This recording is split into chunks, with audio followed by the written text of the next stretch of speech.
वक्त की बड़ी खबर आपको बताते हैं। विपक्ष के 9 नेताओं ने प्रधानमंत्री नरेंद्र मोदी को चिट्ठी लिखकर केंद्रीय एजेंसियों के दुरुपयोग का आरोप लगाया है। इस चिट्ठी में विपक्ष ने सीबीआई और ईडी जैसी एजेंसियों के दुरुपयोग करने की बात कहते हुए बीजेपी की निंदा की। पत्र में राज्यपाल पर यह लिखा गया है कि चुनी हुई लोकतांत्रिक सरकारों के काम में दखल देने का आरोप लगाया गया है और कहा गया कि राज्यपाल केंद्र और राज्यों के बीच में बढ़ती दरार का कारण इस वक्त बन रहे हैं। 9 नेताओं की तरफ से यह चिट्ठी लिखी गई है। 9 विपक्षी नेता हैं। प्रधानमंत्री मोदी को इन्होंने पत्र लिखा है जिसमें अरविंद केजरीवाल भी शामिल हैं, भगवंत मान भी शामिल हैं, के चंद्रशेखर राव भी हैं, ममता बनर्जी, अखिलेश यादव और तेजस्वी भी हैं। इन 9 नेताओं ने मिलकर यह पत्र लिखा है प्रधानमंत्री को। तो लोकतंत्र तानाशाह होता जा रहा है। सीबीआई ईडी का गलत इस्तेमाल हुआ है। विपक्ष का तानाशाही वाला वार और उस वार की ये तस्वीर इस वक्त आप देख रहे हैं। वो चिट्ठी जो प्रधानमंत्री नरेंद्र मोदी को लिखी गई है। केजरीवाल समेत 9 नेताओं ने ये चिट्ठी लिखी है। ये आपको बता दें कि इसमें ममता बनर्जी, अखिलेश यादव, तेजस्वी ये नेता इसमें शामिल है। लोकतंत्र तानाशाही में बदलता दिख रहा है, ये कहते इस चिट्ठी में नजर आ रहे हैं। राज्यपाल की भूमिका को लेकर भी इन्होंने सवाल खड़े किए इस चिट्ठी के जरिए। मनीष सिसोदिया की गिरफ्तारी के बाद आप देख रहे हैं कि ये चिट्ठी सामने आई है। कौन कौन से नेता शामिल हैं? इसमें ममता बनर्जी हैं, पश्चिम बंगाल की मुख्यमंत्री। इसके साथ साथ कौन और नेता हैं आपको बताते हैं। दिल्ली के मुख्यमंत्री, आम आदमी पार्टी के प्रमुख अरविंद केजरीवाल इसमें हैं। पंजाब के मुख्यमंत्री और आम आदमी पार्टी के नेता भगवंत मान हैं जिन्होंने ये चिट्ठी लिखी है। इसके अलावा कौन सा और नाम है देखिए। चंद्रशेखर राव है, तेलंगाना के मुख्यमंत्री हैं जिनका नाम इस चिट्ठी में शामिल है। और इसके अलावा आपको बताया समाजवादी पार्टी के अध्यक्ष अखिलेश यादव भी इस चिट्ठी का हिस्सा है। उन 9 नेताओं में एक ये भी है तेजस्वी यादव, डिप्टी सीएम बिहार के, वो भी इस चिट्ठी में शामिल है जिन्होंने अपनी शिकायत इस चिट्ठी के जरिए प्रधानमंत्री नरेंद्र मोदी तक दर्ज कराई है। शरद पवार अध्यक्ष एनसीपी के, इस चिट्ठी में इनका नाम भी शामिल है। तो देखिए, महाराष्ट्र के पूर्व मुख्यमंत्री उद्धव ठाकरे का भी नाम इसमें है। जम्मू कश्मीर के पूर्व सीएम फारूक अब्दुल्ला का भी नाम है। और ये सभी नेता मिलकर प्रधानमंत्री को एक चिट्ठी लिखते हैं। इस चिट्ठी में आरोप लगाते हैं कि सीबीआई और ईडी का यानी कि केंद्र की जांच एजेंसियों का गलत इस्तेमाल किया जा रहा है।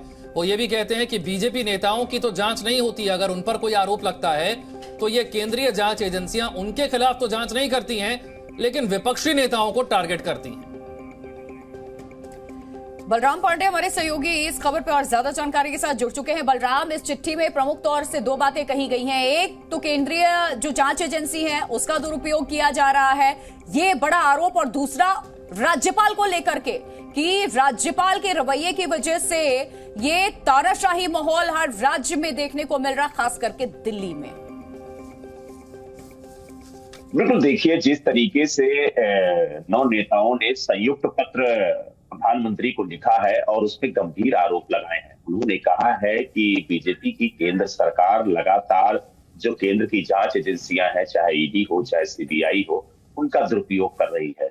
और जो विपक्ष का नेता बीजेपी में शामिल हो जाता है उसकी जो जांच है वो धीमी हो जाती है, और जो नेता बीजेपी में शामिल नहीं होता है उसके खिलाफ जांच होती है, उसका उत्पीड़न होता है। साथ ही उन्होंने ये भी कहा कि जो राज्य सरकारें हैं उनके कामकाज में जो राज्यपाल हैं वो दखल देते हैं, और यही वजह है कि केंद्र सरकार और राज्य सरकारों के बीच में दूरियां बढ़ती जा रही हैं। हालांकि जो पत्र लिखा है उसमें प्रमुख तौर से दिल्ली के मुख्यमंत्री अरविंद केजरीवाल शामिल हैं, पंजाब के मुख्यमंत्री भगवंत मान शामिल हैं। बलराम, ये चिट्ठी मनीष सिसोदिया की गिरफ्तारी के बाद ही लिखी गई है? जी बिल्कुल, मनीष सिसोदिया की गिरफ्तारी के बाद ये पत्र लिखा गया है। और कहीं ना कहीं जो विपक्ष है वो एकजुट होता हुआ नजर आ रहा है। जिस तरीके से समाजवादी पार्टी के राष्ट्रीय अध्यक्ष अखिलेश यादव इस पत्र में अपनी बात को रखते हैं, साथ ही आप देखिए कि उद्धव ठाकरे भी इस पत्र में शामिल है, ममता बनर्जी शामिल है, और आप देखिए तेजस्वी यादव शामिल है।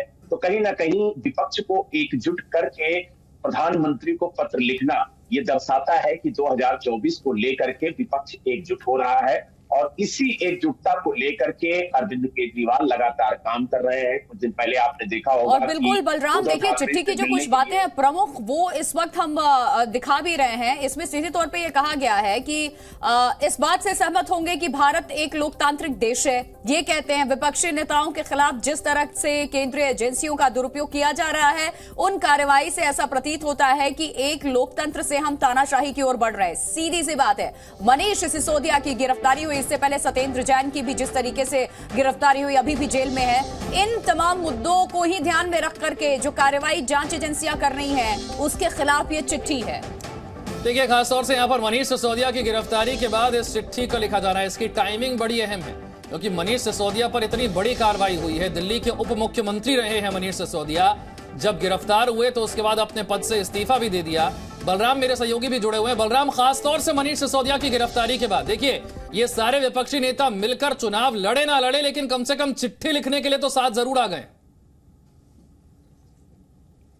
बिल्कुल, देखिए जिस तरीके से 9 विपक्षी नेताओं ने एक साथ संयुक्त पत्र प्रधानमंत्री को लिखा है, तो कहीं ना कहीं ये संदेश भी जाता है कि जो विपक्ष है वो धीरे धीरे एकजुट हो रहा है। और मनीष सिसोदिया की गिरफ्तारी को लेकर कहीं ना कहीं विपक्ष ये सवाल जरूर उठा रहा है कि ईडी और सीबीआई का दुरुपयोग हो रहा है। यही वजह है कि पत्र में बार बार ये लिखा गया है कि जो केंद्र की जांच एजेंसियां हैं उनका दुरुपयोग हो रहा है।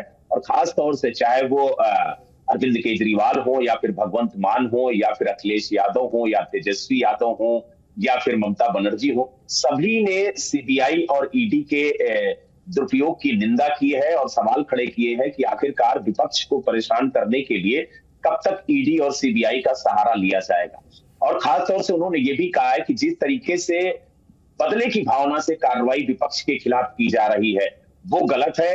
और जिस तरीके से राज्यपाल को सामने रख करके जो राज्य सरकारें हैं उनके कामकाज में दखल दिया जा रहा है, वो कहीं ना कहीं गलत है। और ये भी सवाल खड़े किए गए हैं कि आखिरकार जो नेता विपक्ष का बीजेपी में शामिल हो जाता है उसके खिलाफ कार्रवाई रुक जाती है, उसके खिलाफ कार्रवाई धीमी हो जाती है। तो कहीं ना कहीं ये संदेश देता है कि आखिरकार अगर आप बीजेपी में शामिल हो जाते हैं तो आपके सारे ताल धुल जाते हैं, अगर आप बीजेपी में शामिल नहीं होते हैं तो आप बंदे हैं और आपके खिलाफ कार्रवाई होती है। तो ये सवाल उठाए गए हैं इस पत्र के माध्यम से। और जिस तरीके से 8 दलों के 9 विपक्षी नेताओं ने संयुक्त पत्र लिखा है, वो पत्र कहीं ना कहीं कई सवाल खड़े करता है। बलराम, राज्यपालों की भूमिका को लेकर इसमें क्या कहा गया है? जी, राज्यपाल की भूमिका को लेकर किस तरह सवाल उठाए गए हैं? देखिए, राज्यपाल को लेकर के ये कहा गया है कि जो जनता के द्वारा चुनी हुई राज्य सरकारें हैं उनके कामकाज में सीधा दखल राज्यपाल देते हैं। और उदाहरण के तौर पर दिल्ली का हवाला दिया गया कि किस तरीके से राज्यपाल दिल्ली सरकार के काम में रुकावट उत्पन्न करते हैं। पंजाब का हवाला दिया गया कि पंजाब में दखल करते हैं। और अंत में मामला सुप्रीम कोर्ट तक गया और वहां पर बिल्कुल बलराम, बहुत शुक्रिया आपका तमाम जानकारी देने के लिए। 9 विपक्षी नेताओं में देखिए, आपको बता दें कि किस तरीके से जो लीडर्स शामिल हैं उनकी तरफ से एक ही यहां पर आरोप लगाया गया कि केंद्रीय जांच एजेंसी जो है वो कैसे लोकतंत्र से तानाशाह की तरफ बढ़ रही है, सीबीआई ईडी का गलत इस्तेमाल हो रहा है। शिकायत प्रधानमंत्री से चिट्ठी के जरिए विपक्षी नेताओं ने की है। विपक्षी नेता ये कह रहे हैं कि बीजेपी के नेताओं पर अगर आरोप लगते हैं तो केंद्रीय जांच एजेंसियां, चाहे सीबीआई हो चाहे ईडी हो, ये उन पर तो कार्रवाई नहीं करती हैं, उन्हें तो अरेस्ट नहीं किया जाता है, लेकिन विपक्ष के नेताओं को इसमें फंसाने का काम किया जा रहा है। यहां तक कि जो चुनी हुई सरकारें हैं, राज्यपाल के माध्यम से उस सरकार के कामकाज में भी दखल देने की कोशिश की जा रही है। 9 विपक्षी नेताओं ने मिलकर यह चिट्ठी लिखी है प्रधानमंत्री को। आगे बढ़ते हैं। सिसोदिया की गिरफ्तारी पर राजनीति जारी, और इस बीच शनिवार को कर्नाटक में रैली के दौरान सिसोदिया के बहाने केजरीवाल ने पीएम मोदी पर निशाना साधा। 8 करोड़ रुपए के साथ पकड़ा गया उनकी पार्टी का एक नेता, इसी जिले का अमित शाह जी की पार्टी का एक नेता का बेटा 8 करोड़ रुपए के साथ पकड़ा। अभी तक गिरफ्तार नहीं किया उसको, अभी तक उसको गिरफ्तार नहीं किया। हो सकता है अगले साल उसको पद्म भूषण का अवार्ड दे दें। पूरे देश में कोई चोर उचक्का लुच्चा लफंगा बलात्कारी कुछ भी करके आता है अपनी पार्टी में शामिल करा लेते हैं लोग। पकड़ा उसके घर पे रेड हुई।